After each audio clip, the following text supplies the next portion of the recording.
इस कार्यक्रम के पुण्यार्चक हैं माता पिता श्रीमान रूपचंद जी, कमला जैन, दिनेश जैन, रेखा जैन, दिवेश जैन, दिशा जैन, गंगवाल परिवार, प्रवासी मुंबई, निवासी ब्यावर।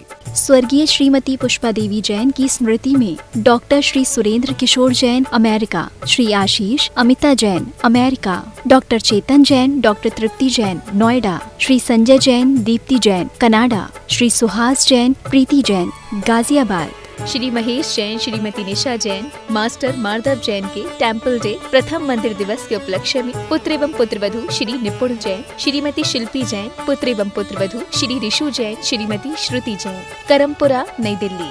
स्वर्गीय श्री धनपाल जी जैन एवं स्वर्गीय श्रीमती तिलका सुंदरी जैन की स्मृति में श्री नीरज जी जैन, श्रीमती कविता जैन, पुत्री एवं दामाद श्रीमती शिवांगी जैन, श्री अर्वित जैन, पुत्र श्री मन्नू जैन भूपेश, श्रीमती श्रुति जैन, निवासी Vishwas Nagar, Shahdara, Delhi, firm proprietor Padmavati handloom private limited एवं smart health care private limited.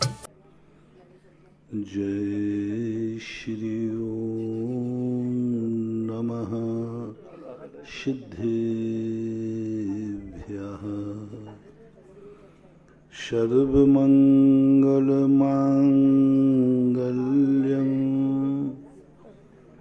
सर्वकल्याणकारकं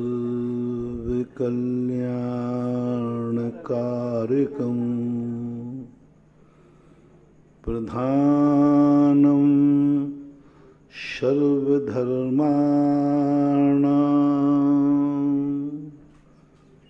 जैनं जयतु शासनं जैनं जयतु शासनं। पंच परमेष्ठी भगवान की आचार्य श्री गुरुवर कुंद कुंद महाराज की, आचार्य श्री गुरुवर विद्या सागर महाराज की।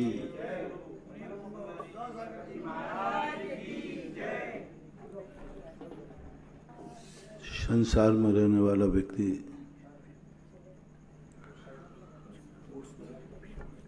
कुछ ऐसा करता है जिसे उसे नहीं करना चाहिए। कुछ न कुछ ऐसा हो जाता है उसे नहीं करना चाहिए था। इसलिए नहीं कि उसे दूसरे लोगों को बुरा लगता है, इसलिए नहीं, ऐसे कार्य नहीं जो भगवान ने मना किए, ऐसे कार्य नहीं जो गुरु ने मना किए, ऐसे कार्य नहीं जो शास्त्रों ने मना किए, ऐसे कार्य नहीं जो परिवार ने, कानून ने मना किए, माँ बाप ने मना किए, ऐसे कार्य नहीं जो कानून के विरुद्ध हैं, ऐसे कार्य नहीं जो पड़ोसी को अच्छे नहीं लगते, ऐसे कार्य नहीं जो अपनों को अच्छे नहीं लगते। इन कार्यों का तो बहुत कुछ अपन बच जाते हैं। न जाने कितने लोग हैं जो उन कार्यों को मानते हैं कि हमें वह कार्य नहीं करना चाहिए जिसे भगवान मना करते हैं। बहुत लोग यह मानते हैं कि हमें वो कार्य नहीं करना चाहिए जो गुरु मना करते हैं, क्योंकि इसका ज्ञान भगवान देते हैं। भले वो करता होगा, लेकिन ये तो स्वीकार करते ही है। विश्व के सभी लोग जितने दुनिया में हैं, 99% लोग ये मानते हैं कि भगवान जिन कार्यों के लिए मना करते हैं वो नहीं करना चाहिए, लेकिन मैं कर रहा हूँ वो गलत कर रहा हूँ, ये भी स्वीकार करते हैं।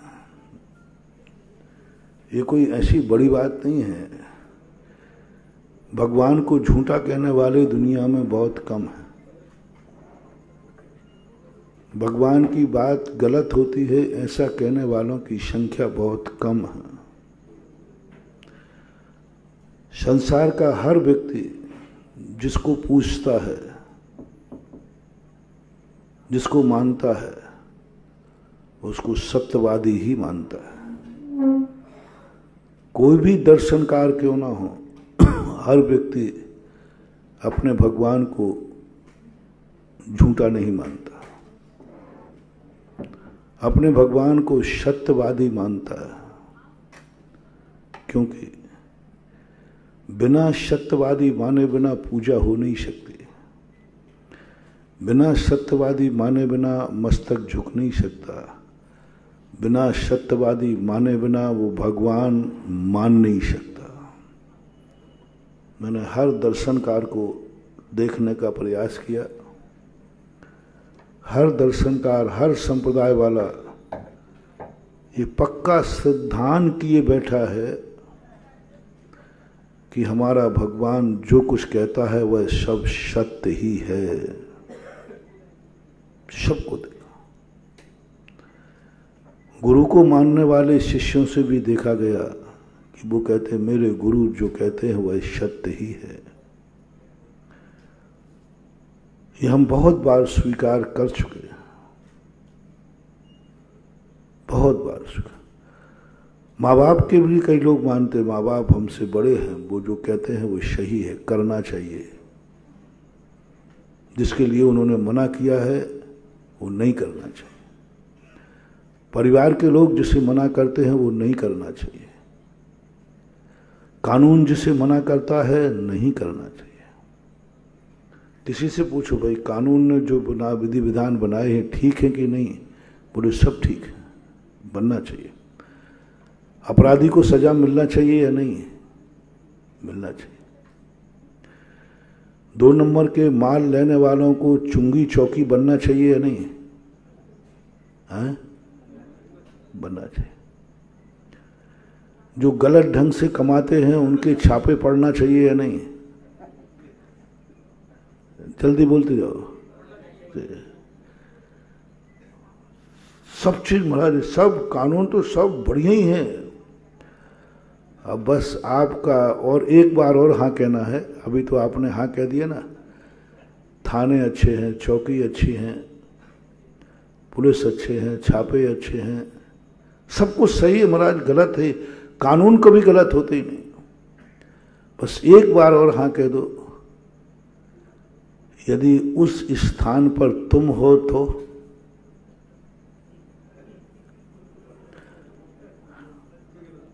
आपकी गाड़ी 2 नंबर की आ रही है तो चौकी होना चाहिए या नहीं,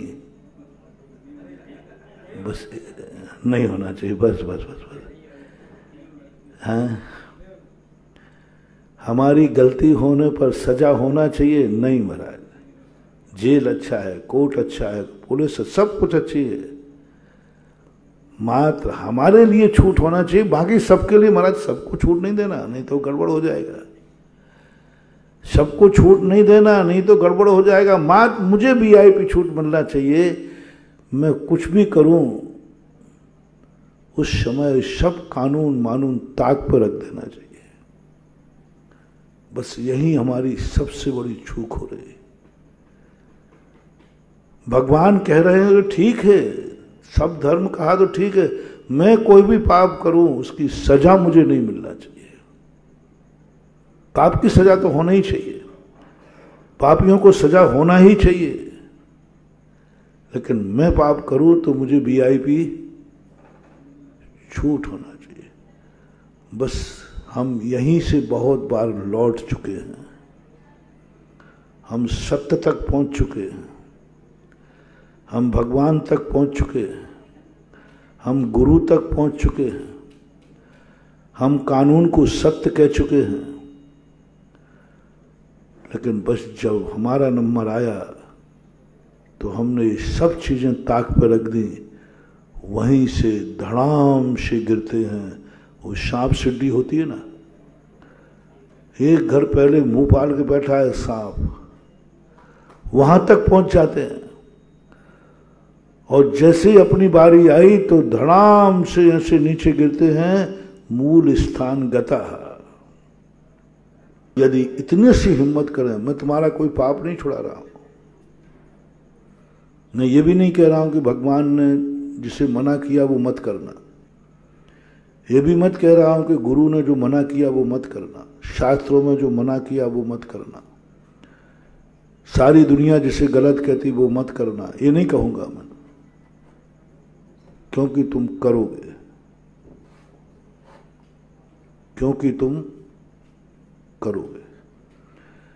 मना करने के बाद करोगे, फिर मैं अपनी एक आज्ञा का उल्लंघन करने के लिए क्यों बेफालतू करें। नीति कही गई है, आज्ञा उसी को देना जिसमें आज्ञा के पालन करने की हिम्मत हो। प्राण जाए मर जाए तो भी वह आज्ञा का पालन करेगा। आज्ञा और आदेश बट परंतु वाले को नहीं दिया जाता, उसे उपदेश दिया जाता है। उपदेश में होता है तुम्हें ऐसा करना चाहिए, करो तो, नहीं करो तो। सपोज कीजिए मैंने तुमसे प्रवचन दिया ऐसा करना चाहिए, ऐसा नहीं, तुमने नहीं माना, तो इसमें कोई बुराई नहीं लगेगी। और मैंने आदेश दिया, मैं तुम्हें आदेश देता हूं तुम्हें ये करना है, फिर नहीं माना तो बोलो अब क्या होगा? अब तुम बर्बाद हो जाओगे, क्योंकि अब साधु को क्लेश हो जाएगा। ध्यान रखना, भगवान का, गुरु का, अपने से बड़ों का आदेश पाने के लिए, आज्ञा पाने के लिए बहुत कुछ मिटना पड़ता है, बहुत कुछ मिटाना पड़ता है। सब कुछ मिट जाता है, कुछ नहीं, टेक टू ऑर्डर। यद्मेवो दृश्यमेवो तत्वम नान्यान शांत। इस कंपाय शांभोवत सन मार्ग, कुछ नहीं, कोई बट परंतु नहीं। न शक्ति पे विचार करना, टेक टू ऑर्डर। भगवान ने कहा है, बस कहा है, हमें कुछ नहीं। तुम मर जाओगे, मरूंगा। अंजन चोर से सेठ कहते हैं क्या करने जा रहे हो मालूम है तुम्हें? क्या करने जा रहे हो? एक कच्चे धागे का बना है शिंचा, क्या करने जा रहे हो? नीचे आग जल रही है, देख लो, बल्लम बरछे तलवारें लगी हैं। मैं जिंदगी भर नमोकार मंत्र पढ़ रहा हूं, तो भी मेरी हिम्मत नहीं हो रही है, तो भी मैं नहीं कर रहा हूं। मर जाऊंगा क्या? मरने के लिए नमोकार मंत्र पढ़ूं? सिद्धि करने के लिए नमोकार, प्राण ही चले जाएंगे, मर जाएंगे। अंजन चोर ने कहा कि तुम तो इतना बता दो, नमोकार मंत्र कैसा है? क्या बड़ी बात है, नमोकार मंत्र कैसा है ये बता दो। बोले ये महाअतिशयकारी है,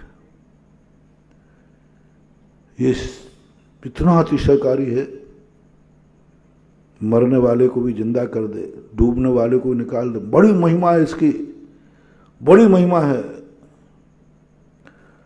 बोले इसमें तो तुम्हें कोई संदेह नहीं है ना? चोर पूछ रहा है सेठ जी से, इसमें तो कोई संदेह नहीं है कि नमोकार मंत्र खोटा है, नमोकार मंत्र शक्तिहीन है, नमोकार मंत्र में चमत्कार नहीं।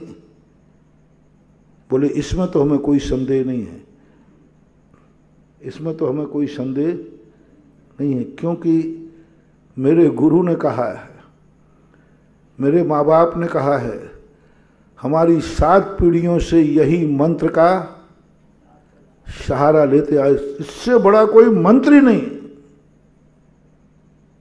अंजन की बात खत्म हो गई। ये तो पक्का है ना? फिर पूछ लो सेठ जी, ये तो पक्का है ना? बोले ये तो पक्का है। किसी ने कुछ नहीं देखा, शिक्षा काट दिया, नमोकार मंत्र की सिद्धि हो गई। बोले जब मंत्र सच्चा है तो फिर संदेह करना मूर्खता है कि नहीं? या तो कहो मंत्र खोटा है, मंत्र में कमी है, मंत्र तो सच्चा है, चोखा 100 गुना है। टेक टू ऑर्डर, बस कर दिया। गुरु का आदेश पाना, भगवान का आदेश पाना, जिनवाणी का आदेश बहुत भाग्यशालियों को मिलता है। बंधुओं, अपन लोग भगवान के भक्त बने हैं, लेकिन भगवान ने हमें उपदेश दिया है, हम भगवान के आदेश के लायक नहीं बन पाए। हम भगवान तक पहुंचे हैं, ध्यान रखना। भगवान के पास पहुंचे हैं हम, ध्यान रखना। भगवान को हमने पहचाना है, ये ध्यान रखना। भगवान सत्य कहते हैं, ये ध्यान रखना, माना है, लेकिन हमें लौटना पड़ा खाली हाथ, क्योंकि भगवान ने हमें आदेश के योग्य नहीं समझा। प्रवचन देके लौटा दिया, उपदेश देके लौटा दिया। 2.25 घंटे उपदेश दिए, दिन भर में 3 बार 4 बार, 2.25 घंटे। इतना उपदेश देने के लिए दिया, लेकिन 1 सेकंड का एक आदेश नहीं दे पाए। बंधुओं, सारी जिंदगी भर हमें भगवान का उपदेश मिले, मत समझ लेना कि तुम्हारा कल्याण होने वाला है। सारी जिंदगी भर उपदेश मिले तो मत समझ लेना कुछ अच्छा होने वाला है। सारी जिंदगी भर उपदेश मिले, मत समझ लेना कि भगवान ने मुझे स्वीकार कर लिया है, मैं भक्त बन गया हूं, मत समझना। क्योंकि भगवान तुम्हें क्या दे रहे हैं? उपदेश दे रहे हैं, प्रवचन दे रहे हैं, मार्ग दिखा रहे हैं, ये मोक्ष का मार्ग है। भगवान हमारे मील के पत्थर बने हुए हैं, ये रास्ता इधर जाता है, ये रास्ता इधर जाता है। भगवान जब तक हमारी जिंदगी में मील के पत्थर बने रहेंगे, अपना कल्याण नहीं होगा। भगवान साइन बोर्ड बन गए हैं जो बताते हैं कि यहां से इतनी दूरी ये है, मत समझना कि तुम्हारा सब कुछ हो गया, मैं सफल हो गया, सफल हो गया, मत समझना। भगवान सामने बोल रहा है, समोषण में बैठा हूं, भगवान कह रहे हैं सम्यक दर्शन ज्ञान चारित्राणि मोक्ष मार्ग, मोक्ष का मार्ग। पूरी जिंदगी भर कह रहा हूं, अनंत भवों तक भी तुम्हें उपदेश मिल जाए, अनंत भवों तक भी, जन्म जन्म तक तुम्हें भगवान मिले, प्रवचन मिले, समोषण मिले, बेड़ा पार नहीं होगा। ऐसा शास्त्र में आता है। अपन सब, हम भी, आप भी भगवान के समोषण में अनंत बार होके आ गए। खूब महीनों प्रवचन सुने, घंटों प्रवचन सुने, सब कुछ हुआ है, गलत लोगों के नहीं, जिनेंद्र भगवान का। मात हमारी जिंदगी में अभी एक कार्य नहीं हो पाया, भगवान ने मुझे किसी आदेश के लायक नहीं समझा, आज्ञा नहीं दी, उन्होंने उपदेश दिया, सच्चा रास्ता दिखाया, पर इतना नहीं कहा मैं तुम्हें आदेश देता हूं, तुम्हें इस रास्ते पर चलना, आगे आप बोलो, चलना है। समझ रहे ना अंतर? ये रास्ता कहां जाता है? शिखर जी का। तो ये तो तुम क्या बता रहे हो, वो बोर्ड ही बता रहा है, कोई बता। लेकिन कोई ऐसा आदेश देने वाला, टेक टू ऑर्डर, मैं आदेश देता हूं तुम्हें शिखर जी जाना है, जाओ। बस एक वाक्य चाहिए मुझे भगवान। मैंने तो सोच लिया, भगवानों के उपदेश पढ़ पढ़ के मैंने कि भगवान ये घावों पर टिंचर लगाना किसी मूर्ख को लगाना, मैं मूर्ख नहीं रहा हूं। जिनगुण संपत्ति हो मध्यम, मैं तुम्हारा वंशज हूं। ये कहो मत कि तुम्हें मूल गुण पालन करना चाहिए, तुम्हें ऐसा चलना चाहिए, ऐसा उठना चाहिए, ऐसा बैठना चाहिए। मैं कोई गैर नहीं हूं जो तुम हमें प्रवचन दे रहे हो। प्रवचन गैरों को दिया जाता है। गैर जानते? किसे बोलते गैर? पराये। परायों को कहा जाता है ऐसा करना चाहिए, क्योंकि उस पर अपना अधिकार है ही नहीं, अधिकार ही नहीं। हाँ, थोड़ी करुणा जरूर जागती है। तो अरे भैया आपको इस रास्ते से जाना चाहिए, हैं? आप कहाँ जा रहे हो? शिखर जी। तो बोले भैया शिखर जी ये रास्ता जा रहा है, और बेटा होता तो कहाँ जा रहा है? इस रास्ते से जा। हमें अधिकार नहीं। मुझे भगवान गैर समझ रहे हैं, वो तो उनकी करुणा है। ओह, उनकी अंदर की करुणा है, जन्म जन्म की भावना है। उस करुणा के वशीभूत वो हमें उपदेश दे रहे हैं। वो उनका नेचर है, क्योंकि उन्होंने पहले संकल्प किया था कि चाहे कुछ भी हो जाए, जिस दिन मुझे सत्य पता चलेगा उस दिन मैं दुनिया को बता के जाऊंगा। जिस दिन मुझे सच्चा मार्ग मिलेगा उस दिन उस मार्ग पर मैं एक साइन बोर्ड टांगूंगा कि यह मार्ग सच्चा है। ये संकल्प किया था उन्होंने। तीर्थंकर जब भी बनते, मैं जगत को बताऊंगा, थोड़े लोग मुझे रोकेंगे। वर्ष पृथकत्व प्रमाण तक कम से कम 8 वर्ष तक उनको उपदेश देना ही पड़ेगा। ये उनकी करुणा है, उनकी विशेषता है, उनकी जन्म जन्म की भावना है।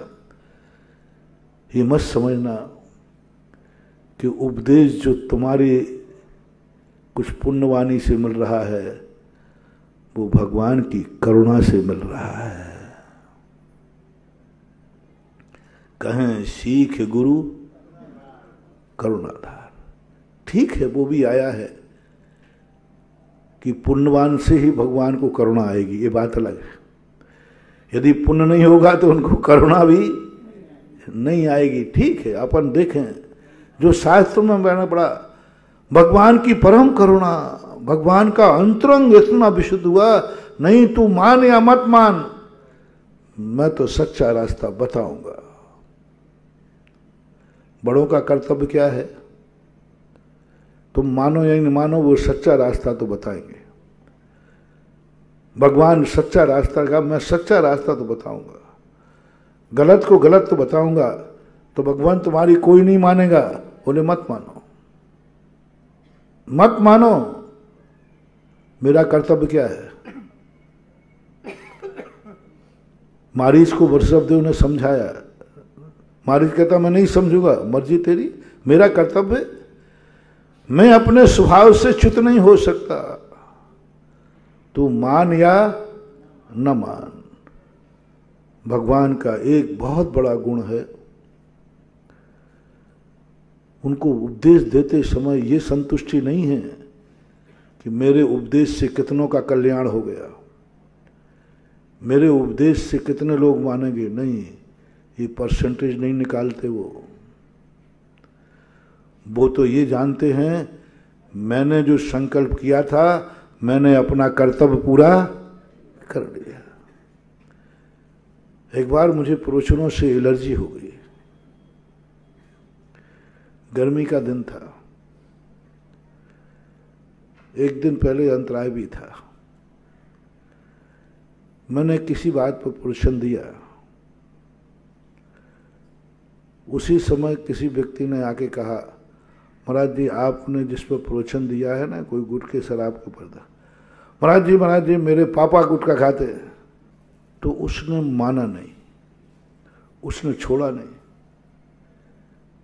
मुझे इतनी ग्लानि हुई, मैं 1.5 घंटे गला सुखा रहा हूं,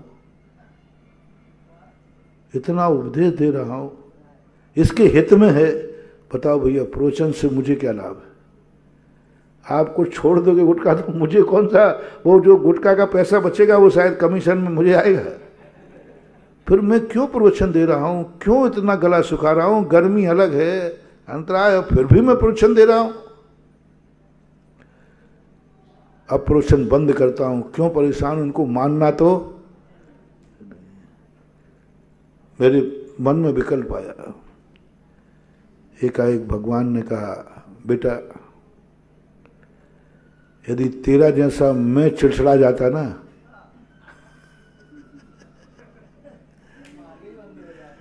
तेरे जैसा यदि मुझे गुस्सा आ जाता कि भाड़ में जाए, ये जब नहीं मानते हैं तो अब मैं प्रवचन ही नहीं दूंगा, तो बोलो इस जगत का क्या होता।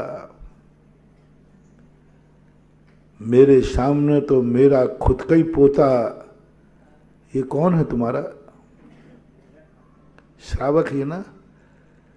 मेरे समोषण में मेरे प्रवचन को तो मेरे पोते ने ही नकार दिया, मारीच ने।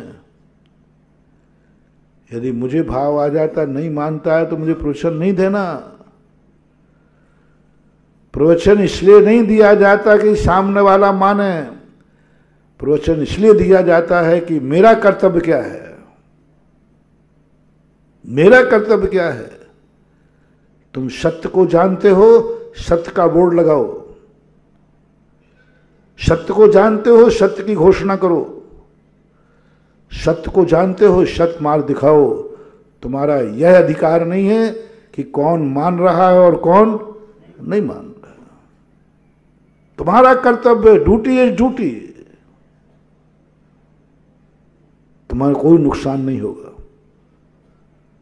तुमने तो जितनी भावना करके उपदेश दिया है उतना पुण्य तुम्हारे खाते में आएगा, चाहे किसी ने माना हो या न माना हो। तुमने पढ़ाया है कि नहीं पढ़ाया है, अब सारी क्लास फेल हो जाए तुम्हारे वेतन पे कोई फर्क पड़ने वाला नहीं है। तुमने क्या किया कर्तव्य? मैंने तो रास्ता दिखाया, मैंने तो सही मालूम था तो मैंने इनको बता दिया। अब लोग नहीं मानते हैं, क्लेश मत करो। तुम्हें एक बात आपसे भी पूछता हूं मैं, कोई व्यक्ति यदि आपका बीमार है और आप उसे अस्पताल ना ले जा पाए और वो मर गया, तो आपके मन में क्या, उसको तो मरना ही था, तो अब आपको जिंदगी भर क्या लगा रहता है? बोलो ना, क्या लगा रहता है? अरे मैं उसको वहां डॉक्टर के नहीं ले जा पाया, यदि वहां जाता तो बच जाता। आप जिंदगी भर रोगे, जिंदगी भर रोते रहोगे। जब जब उसकी याद आएगी, मैं नहीं ले जा पाया, मैं नहीं कर पाया। तो नीति क्या कहती है? तुम अपना कर्तव्य करो। सारे जितने डॉक्टर थे सबको दिखा दिया और फिर उसके बाद वो मर गया। बोलो अब क्या संतुष्टि है? जितना हमारे हाथ में था वो मैं सब पूरा, अब ठीक है भैया, उसको तो मरना ही था। इसी प्रकार भगवान ने कहा तुम जिंदगी भर पछताओगे। जब जब लोग भटकेंगे, दुर्गति में पड़ेंगे, तुम अवध ज्ञान से जानोगे, कहोगे ओहो ये भटक गया, मैंने इसको रास्ता नहीं बताया था, मैंने प्रवचन देना छोड़ दिया था, इसलिए भटक गया। इसलिए भटक गया क्योंकि मैं जानता था सही के सही क्या है, लेकिन मैंने नहीं बताया, मैंने मौन ले लिया। तो तुम्हें जिंदगी भर पछतावा होगा। इसलिए तुम अपना रास्ता बताओ, उसके बाद भी वो नहीं मानेगा तो तुम्हें एक संतोषी होती कि मैंने तो अपना कर्तव्य पूरा किया। उस दिन की वो भगवान की आवाज आज भी मुझे बहुत कुछ शिक्षा देती है। उस दिन के बाद से कभी मन में भाव नहीं आया तुम बिल्कुल भी मत मानो, एक भी ना माने तो भी मुझे क्लेश नहीं आता, मुझे संतुष्टि होती है, कम से कम मैंने सच्चा रास्ता दिखा तो दिया। भैरव सिंह शेखावत थे, पूज्य गुरुदेव ने मास निर्यात के अभियान छेड़ रखा था, तो मेरा मन हुआ कि आचार्य श्री के इस अभियान में कुछ अपन भी सहयोग करें। तो भैरव सिंह शेखावत मुख्यमंत्री थे, वो हमारे निकटवर्ती अच्छे भक्तों में मान लो। तो मैंने एक दिन उनसे पूछा, मैंने कि शेखावत हमारे गुरुजी का एक अभियान है, उस मास निर्यात के अभियान को मैं कैसे सफल बनाऊं? तुम तो राजनीतिक हो और राजनीति जानते हो, तो मुझे मार्ग दिखाओ कि महाराज इस रास्ते से चलोगे तो ये कार्य, क्योंकि इसमें तो राजनीति का मामला था। तो उन्होंने कहा महाराज जी आप बुरा मत मानना, आप इस कार्य में कभी सफल नहीं होंगे और आपके गुरुजी सफल नहीं होंगे। कभी कोई अनशन फंक्शन शुरू मत कर देना। हाँ, उन्होंने कहा कहीं कोई ऐसा नहीं करना कि जब तक मास हाथ बंद नहीं होगा तुम आप ही मर जाओगे, मास हाथ बंद नहीं होगा। तो मैं आपको आदेश दूं तो महाराज आप आदेश दे दो, मैं मान लूंगा। कल ही मेरी मुख्यमंत्री की सीट नीचे आ जाएगी, यदि आपको कराना है तो करा दो। प्रस्ताव तो पास नहीं होगा, हम ही को नीचे उतरना पड़ेगा, अंतर्राष्ट्रीय विद्रोह हो जाएगा। क्यों नमाज त्याग कराना चाहे तो इसलिए कि पाप है, इसलिए कि हिंसा है, ये गलत है। तो सारा विश्व विरोध में चला जाए कि हम सब पापी हैं क्या, हमारे साथ पापी हैं क्या, हमारे मजहब पापी हैं क्या। आप मांस रियात को अहिंसा के नाम पर और पाप के नाम पर कभी बंद नहीं करा पाएंगे, क्योंकि आप पाप मानते हो, सामने वाला इसे पाप मानते ही नहीं। आप मानते हो कि बकरा काटना पाप है, सामने वाला तो कहता है बकरा काटना धर्म है, तो वो तुम्हारी बात क्यों मानेगा। तो फिर मैंने कहा क्या करना चाहिए। जो बात अपनी आज की प्रसंग में है, तो मैंने कहा मैं आज से बोलना बंद करूं, गुरुजी से कह दूं कि महाराज जी इसमें क्या फायदा हो। तो क्या गजब, उस दिन मुझे लगा कि वस्तुतः नीतिज्ञ आदमी है। रावण कैसे नीतिज्ञ था मुझे उस दिन अनुभव हुआ। एक राजनीतिक व्यक्ति इतना नीतिज्ञ हो सकता है, तब मुझे लगा कि राजनीतिक कितना भी गंदा क्यों ना हो, कैसे भी कुछ हो, लेकिन नीतिज्ञ होता है। मुझे पहले नहीं समझ में आता कि रावण के पास नीति कैसे थी। वो तो नीति थी नहीं, लेकिन था नीतिज्ञ रावण। भैरव सिंह की उस बात से मुझे लगा, कह दिया महाराज मैं नहीं मान सकूंगा और दुनिया नहीं मानेगी। तो फिर मैंने यही पूछा, मैंने कि फिर मैं कहना बंद करूं इस अभियान से अपने आप को वापस ले दो, गुरु जी से भी बोल दो। बोले महाराज जी ये गलती आप कर मत बैठना, आप बोलना बंद मत करना।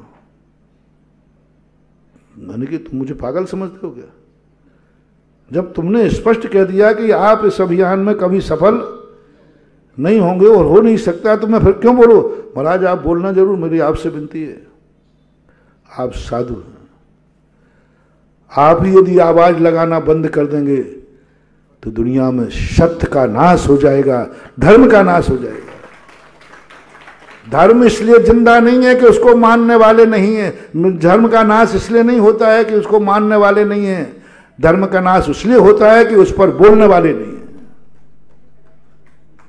क्या बात कही है। धर्म का नाश कभी नहीं होगा कि मानने वाले नहीं, कोई मानता है कि नहीं मानता।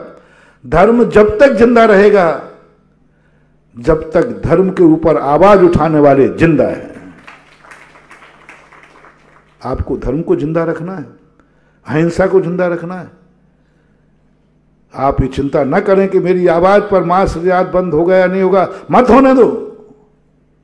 यदि सत्य को जिंदा रखना है तो आप आवाज लगाते रहिए। जब भी हम लोग आए हमको जम के सुनाया करो, ये सरकार भ्रष्ट है, ये सरकार दुर्गति है, जितने आपके पास गालियां हो, जब जब हम लोग आए, और जितना आप लोग हमारी स्टेज पर उतारोगे उतनी तालियां बजेंगी।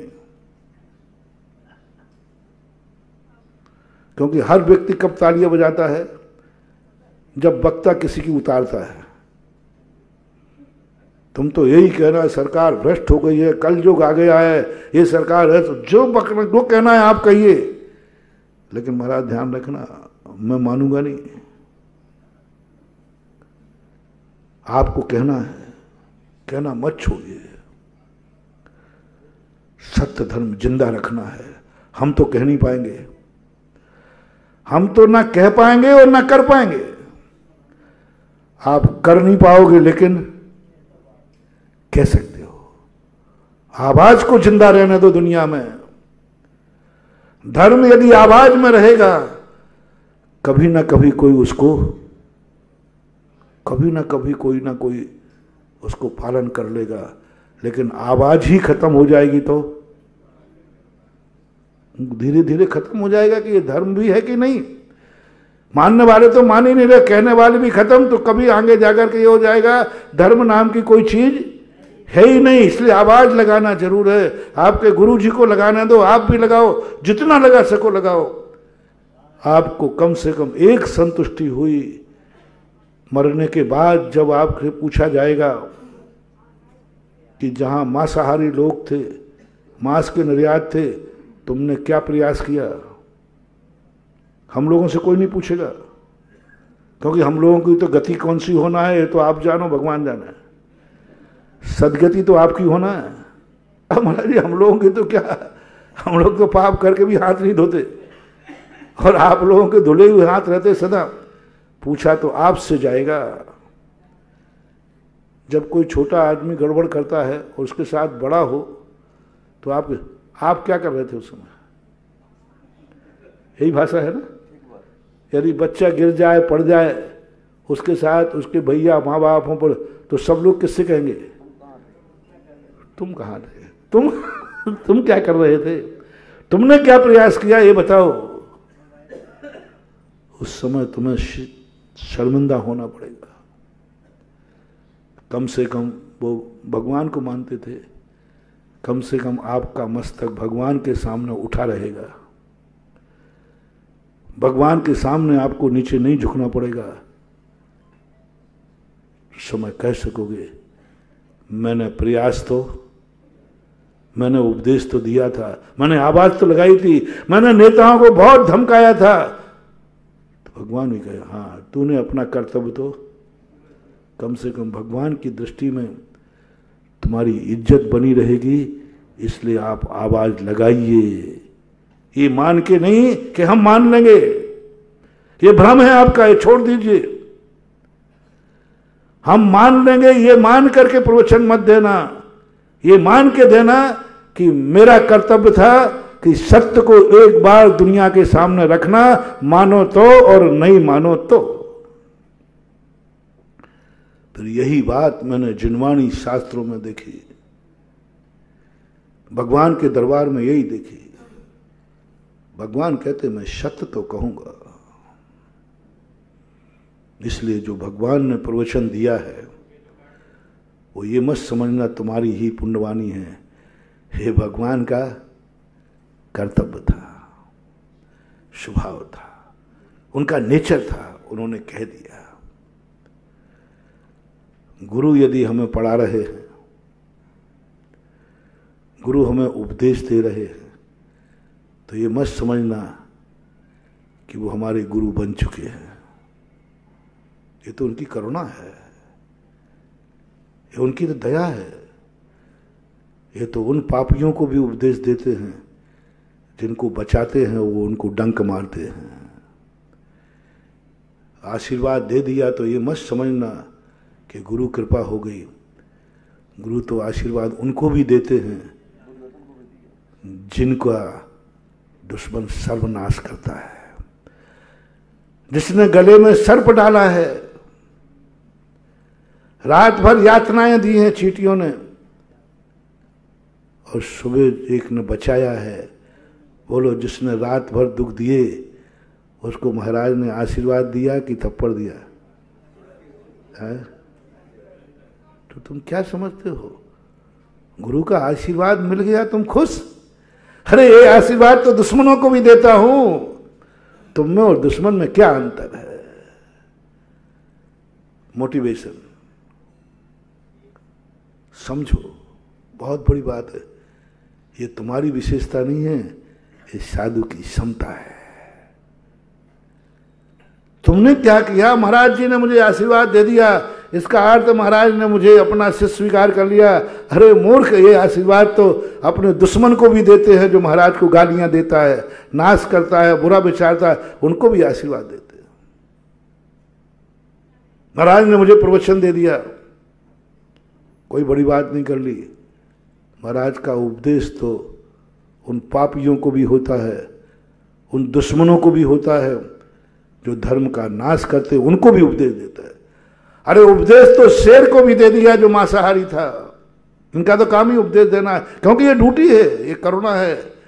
जब जब गुरु हमें उपदेश देवे, आशीर्वाद देवे, मत समझना कि तुम्हारे ऊपर बहुत बड़ी कृपा हो रही है, मत समझना कि तुम भाग्यशाली हो, मत समझना कि भाग्यशाली हो, गुरु ने मुझे आशीर्वाद दिया, भाग्यशाली मत समझना, मैं बहुत बड़ी बात कह रहा हूं। कभी प्रवचन सुनने मिल जाए तो मत समझना भाग्यशाली हो, ये तो गुरु की करुणा है, ये उनका स्वभाव है, ये तो स्वभाव है। वो आती ना एक कहानी कि एक बिच्छू को बचा रहे थे। तुम तो डंक नहीं मान रहे हो, तुम तो नमोस्तु कर रहे हो। हम आशीर्वाद और करुणा तो उन पे भी करते हैं जो मुझे डंक मारते हैं। तो तुम पे करुणा कर ली, तुम्हें आशीर्वाद दे दिया तो कोई बड़ी चीज नहीं। मैंने तो उनको भी आशीर्वाद दिया जिसको महाराज बचा रहे हैं, वो डंक मार देता है, फिर गिर जाता है, फिर हाथ कांप जाता है। एक सज्जन ने कहा, बोले महाराज आप क्या कर रहे हो? आप इसको बचाते हो, आप इसके अब हित में विचार कर रहे हो, और ये बार बार आपको क्या कर रहा है? इसको मरने दो ना, इसको मरने दो ना। क्यों इतने डंक खा चुके आप? इतने बार आप इसको बचा रहे हो कि मर नहीं जाए, वो डंक मार रहा है, मरने दो। आप लोग तो यही कहोगे ना। महाराज कहते, भैया ये डंक क्यों मार रहा है? बोले महाराज इसका डंक मारना स्वभाव है। अच्छा, इसका स्वभाव है डंक मारना? तो भैया क्या मैं बिच्छू से गया बीता हूं? क्या सोच? पॉजिटिव थिंकिंग, पॉजिटिव थिंकिंग नहीं, पावर थिंकिंग।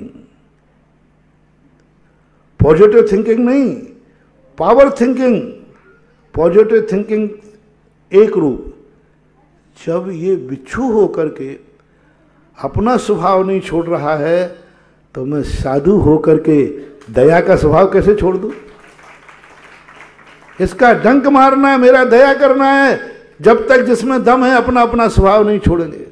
और महाराज ने फिर हाथ लगा दिया उसको। यह है पावर थिंकिंग। मैं अपना स्वभाव नहीं छोड़ना है, यह पॉजिटिव थिंकिंग। और उस पर प्रैक्टिकल करने के लिए हाथ बढ़ा दिया, यह है पावर थिंकिंग, यानी डंक मारने वाले को। तो साधु की करुणा को तुम चमत्कार मत मानना, ये तो उनका स्वभाव है, उनकी करुणा है, उपदेश है। माँ बाप यदि तुम्हें सच्चा मार्ग दिखा रहे हैं, समझा रहे हैं, तो मत समझना कि तुम माँ बाप के सच्चे बेटे हो। वो तो उनका काम है, उनकी ड्यूटी है कि बेटे को सही रास्ता बताना, सही रास्ता बताना। ये तो उनकी ड्यूटी है, क्योंकि वो बाप है, क्योंकि वो माँ है। लेकिन तुम मत समझना कि तुम माँ बाप मिल गए हैं या तुम बेटा बनने लायक हो, मत समझना। ऐसे माँ बाप बेटा तो पशुओं के भी होते हैं। पशु भी अपने बेटों को बहुत प्यार करता है। माँ बाप तुमसे प्यार करते हैं, मत समझना कि वो तुम बेटा बन गए। तुम माँ बाप तुम्हारे लिए चिंता करते हैं भोजन पानी की। तुम्हें भूख लगती है, माँ रोटी बना के देती है। तुम रोते हो, वो दूध पिला देती है। मत समझना कि तुम बेटा बन गए हो। ऐसे बेटी, ऐसी माँ तो पशुओं की माँ भी करती है। ओहो, समझना बंधु, मोटिवेशन बोलो। पशु की माँ भी अपने बच्चों के लिए चिंता करती है कि नहीं? दाने चुक चुक करके कहाँ से लाती है? बेटे को। तुम्हारी माँ से ज्यादा रिस्क उठाती है वो माँ, वो पक्षी, वो तोता अपने बच्चों को पालन करने के लिए लेने जाता है एक ऐसे स्थान पर कि लौट के भी आ पाएगा कि फिर भी जाता, मौत के मुख में जाता है, क्योंकि दूसरे के खेत में से चुक्कर लाना है, दूसरे के भंडार में से उठा के लाना है। अब दूसरे का माल लेते समय रिस्क तो है ही, लेकिन वो भी अपने बच्चे के लिए रिस्क उठा लेता है, रिस्क उठा लेता है। तुम्हारी माँ भी कह रही है तुम्हारे लिए दे रहे हैं भोजन, माँ मेरी बहुत चिंता करती है, देखो मैं थोड़ा सा, मुझे सब रख देती है। वो तो पशुओं में भी है। माँ तुम्हारी शिक्षा करती है, माता पिता, वो तो पशु भी करते हैं। सब तुम, ये मनुष्य बेटे का लक्षण नहीं है। तीनों को एक कवर करते हैं। भगवान ने उपदेश दिया, मैंने बता दिया, अभी तुम भक्त नहीं बने हो, उन्होंने स्वीकार नहीं किया है, तुमने भगवान स्वीकार कर लिया है, लेकिन भगवान ने अभी अपन को भक्त, एक पक्षी निर्णय चल रहा है, और एक पक्षी निर्णय जब तक चलता रहेगा, अनंत अनंत भवों तक भगवान मानते रहना, कल्याण नहीं होना है। चिंता है कि भगवान ने मुझे भक्त माना कि नहीं। अनंतों बार मैंने गुरु को गुरु माना, कल्याण नहीं होगा, क्योंकि अभी गुरु ने मुझे शिष्य नहीं माना है। महत्वपूर्ण क्या है? महत्वपूर्ण यह नहीं है कि मैंने गुरु बना लिया, महत्वपूर्ण यह है कि गुरु ने मुझे शिष्य बना लिया। महत्वपूर्ण यह नहीं है कि तुमने माता पिता को स्वीकार कर लिया। ये बटरंगबाजी है, ये चमचागिरी है। मेरे माता पिता बहुत अच्छे हैं, ये तो पशु के बच्चे भी कहते हैं मेरे माँ बाप बहुत अच्छे, तभी तो उन्हीं के आगे पीछे घूमते रहते हैं। यदि उनके माँ बाप अच्छे नहीं होते तो वे माँ बाप के पीछे, बछड़ा बच्चा त्रियंशों का अपने माँ बाप के आगे पीछे घूमता है कि नहीं? इससे सिद्ध क्या है? उसकी दृष्टि में माँ बाप तुम्हारे भी घूमते, तुम भी माँ बाप को मान रहे हो। माँ बाप बहुत अच्छे हैं, बोलो तुम्हारे अपने माँ बाप पर हाथ मत उठाना, हम बेइज्जती नहीं कराएंगे, मन से पूछ रहा हूँ, तुम्हें अपने मम्मी पापा पे गर्व है कि नहीं? बोला तुम्हारे माँ बाप बहुत अच्छे हैं, बहुत अच्छे हैं। कितना पुण्य किया ऐसे माँ बाप मिले, जन्म जन्म तक ऐसे माँ बाप मिलते रहे। ये सब तुम्हारी तरफ से है। मैं इससे प्रभावित होने वाला नहीं कि तुम अच्छे आदमी हो। मैं इससे प्रभावित होने वाला नहीं है कि तुम माँ बाप की बहुत प्रशंसा कर रहे हो, बहुत अच्छे हैं। बस मैं एक शब्द सुनने के लिए तरस जाओ, क्या माँ बाप को गर्व है आप पर? क्या माँ बाप कह रहे हैं कभी चुपके से सुनना, मैंने कितने पुण्य किए हैं जो मेरे घर में ऐसा बेटा पैदा हुआ? ये शब्द है महत्वपूर्ण। मैंने कितना पुण्य किया, जन्म जन्म तक मुझे ऐसा बेटा मिले, और मैंने कितना पुण्य किए। मेरे भाग्य तो देखो, जब पति पत्नी बैठ करके बेटे पर नाच करें, गर्व करें और ये कहें कि जरूर अपन ने पुण्य किए हैं जो ऐसा बेटा मिला, ऐसा बेटा। ये शब्द है महत्वपूर्ण, और ये कब होगा वो भी मैं बता रहा हूं।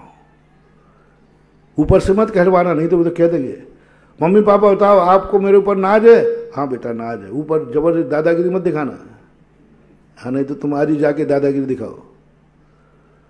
गुरु भी, हमें गुरु पर बड़ा गर्व है।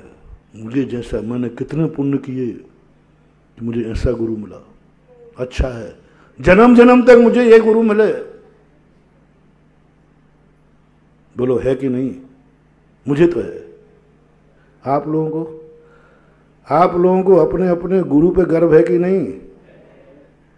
बोले महाराज अपना अपना क्यों करो, जो तुम्हारा है वही मेरा है। चलो कोई बात नहीं, मैंने पूछ लिया, क्योंकि भाई गड़बड़ नहीं करा।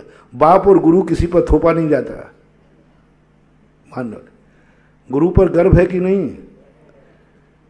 पुण्य है कि महसूस होता है कि मुझे ऐसा गुरु मिला? ये कोई अच्छे शिष्य का लक्षण नहीं है। ये आधे शिष्य का लक्षण है। ये बहुत बड़ी बात है कि मैंने गुरु पहचान लिया, गुरु है। उस दिन मैं पूर्ण शिष्य मानू जाएगा जिस दिन गुरु को गर्व हो जाए कि मुझे ऐसा शिष्य मिला, मैंने दीक्षा देकर मैं धन्य हो गया। वाह बात, क्या बात है महानुभाव, मैं गुरु को पाकर धन्य हो गया। अनंत बार हुआ है, गंधर्व जैसे परमेष्ठी पाकर हम धन्य हुए हैं। बस एक कमी रह गई है, बस गुरु की तरफ से हो जाए ये बात, गुरु को ये आ जाए, मैंने कितने पुण्य किए कि मेरे हाथ से ऐसे शिष्य की दीक्षा हुई। जो नाज, जो धर्म की ध्वजा मैं ऊंचे नहीं उठा पाया, वो शिष्य ने उठा दिया। जो काम मैं नहीं कर पाया, वो शिष्य ने कर दिया। जो सब तरफ से कभी गुरु को फीलिंग हो जाए, बस गुरु को आनंद आ जाए, उनका आनंद उछलने लग जाए कि मेरा बहिर्मुखी होना निरर्थक नहीं गया, उनको आनंद आ जाए। मेरे गिरने पर, उनके गिरने पर, गिरने का दुख भूल जाओ, क्योंकि गिरने के बाद सोने का बिस्किट उठा के लाया है। गुरु को आनंद की अनुभूति होती है, धन्य मानते हैं वो, अंदर ही अंदर उनके मन में एक आनंद फूटता है, मैंने कितना पुण्य किया। बस ये शब्द यदि गुरु के अंदर से फूट गया, अपना शिष्यत्व समाप्त हो गया, हो गया शिष्यत्व अपन को प्राप्त हो गया और अपना कल्याण निश्चित हो गया। और अभिशाप भी सुन लीजिए, तुमने भली कहा कि मैंने बड़े पुण्य किए हैं कि मुझे ऐसे माँ बाप मिले, और माँ बाप के मन में एक बार भी भाव आ गया मैंने कौन सा पाप किया जो ऐसा बेटा मिला। महानुभाव, कोई भी गलती करते समय बस आज का इतना प्रवचन सोच लेना, कहीं तुम्हारे इस कृत्य पर माँ बाप को मुझे जन्म देने का पश्चाताप तो नहीं होगा, बस, और ज़्यादा नहीं कह रहा हूँ। कोई भी पाप तुम्हें जो मर्जी पड़े, यदि ये कृत्य मेरा माँ बाप को पता चल गया तो उनके मन में ये भाव तो नहीं आएंगे कि मैंने जन्म दे करके मैंने पूर्व जन्म में कोई ना कोई पाप किया है जो मेरे घर ऐसे बेटे ने, ऐसा होता है कि नहीं संसार में, बोलो, देखा गया कि नहीं, देखा गया कि नहीं? माँ बापों को ऐसा कहते हुए पाया गया कि नहीं पाया गया? कहा लोग, बहुत उदाहरण है। बस आपको इतना ही करना है, कहीं उन बेटों में आप तो नहीं हो, कहीं आप तो नहीं है, कभी माँ बाप को ये फीलिंग तो नहीं हो रही है कि मुझे जन्म देकर वो पछता रहे हैं क्योंकि मेरे कारण उनकी इज्जत कम हुई है, मेरे कारण उनका नाम धूल में मिला है, मेरे कारण से आज वो शर्मिंदा हैं, मेरे कारण से आज वो दुनिया के बीच में मस्तक उठा के नहीं जी पा रहे हैं। तुम अपनी इज्जत रखना या नहीं रखना, तुम्हें मैं कुछ भी नहीं कह रहा हूं, कम से कम माँ बाप के यहाँ जन्म लिया है तो वो कृत्य मत करना जिससे उनकी इज्जत धूल में मिल जाए। एक ही बात, तुम्हारी नहीं कह रहा, तुम्हें तो जो करना हो जो करना, तुम्हें जो करना हो करना, तुम्हारी इज्जत धूल में मिला तो मिला देना। मैं उस पर आज कोई दरकार नहीं कर रहा, कुछ नहीं कह रहा हूं, बस कोई कृत्य करते समय ये देखना कि इससे मेरे माँ बाप की इज्जत और उनको पश्चाताप बने। जाओ, एक दिन तुम तीर्थंकर के बेटे बनोगे, तीर्थंकर जैसी महान आत्माएं तुम्हारे पिता बनेंगी। कोई को किसी से डरने की जरूरत नहीं है। धर्म और अच्छा कार्य जिसको जितना करना है हमसे पूछने की जरूरत नहीं, सबको छूट है। तो स्थिति बन जाएगी तुम्हारी कि तुम चले गए। आज बहुत बड़ी बातें हुई। महावीर भगवान की जय। जिनवाणी से पूर्व इस कार्यक्रम के पुण्यार्जक थे माता पिता श्रीमान रूपचंद जी, कमला जैन, दिनेश जैन, रेखा जैन, दिवेश जैन, दिशा जैन, गंगवाल परिवार, प्रवासी मुंबई, निवासी ब्यावर।